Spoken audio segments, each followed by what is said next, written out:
In this quick tip, we'll dig a little further into the uses of the Oxford SuprEsser. It has a lot more tricks up its sleeve than just de-essing. We'll start by placing it on some individual tracks of a TV cue, first with the drums. As you can see, here's your traditional presets, vocals, de-essing, but I've got a preset made to remove some low end from a drum part. Pulling down the threshold level fader will reduce the low end defined between the frequency bands. Making them wider removes more low end without touching the other bands. Let's do the same thing to the bass track. We'll call it up and go to that preset and just start removing some frequencies. Low end remover. Now it's pulling out a lot. Experiment. Make it a little tighter. It's definitely pulling out a lot of the low bottom that you'll never hear on television anyway. Now we'll go to the guitar parts.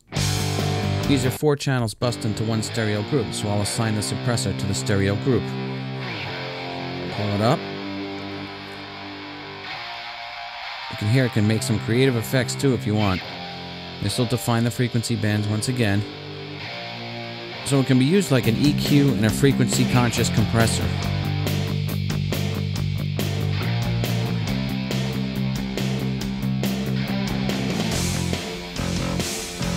So the suppressor can be used on individual channels, or we can use it on the whole mix like a mastering tool. There's actually 3 different versions of the suppressor. The high-res version is the best resolution, but has a lot of latency. The low-latency version has only 512 samples of latency, and the standard version has 2048. You can see the latency on the full mix. It's even got a warning sign telling me I should adjust my buffer. So as we mentioned, there's frequency-conscious compression, which means it's only going to reduce what we tell it to reduce. So I'll just move the filter handles around and let you hear. Very wide. Make it narrow. Pull some of the low end down. Wider.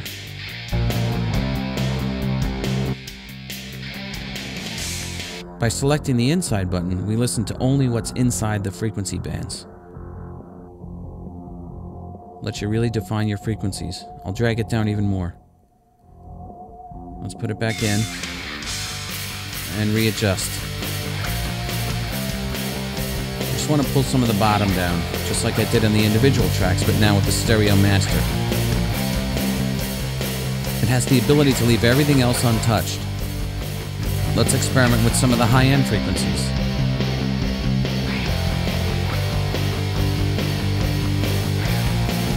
Swing it back to the lows.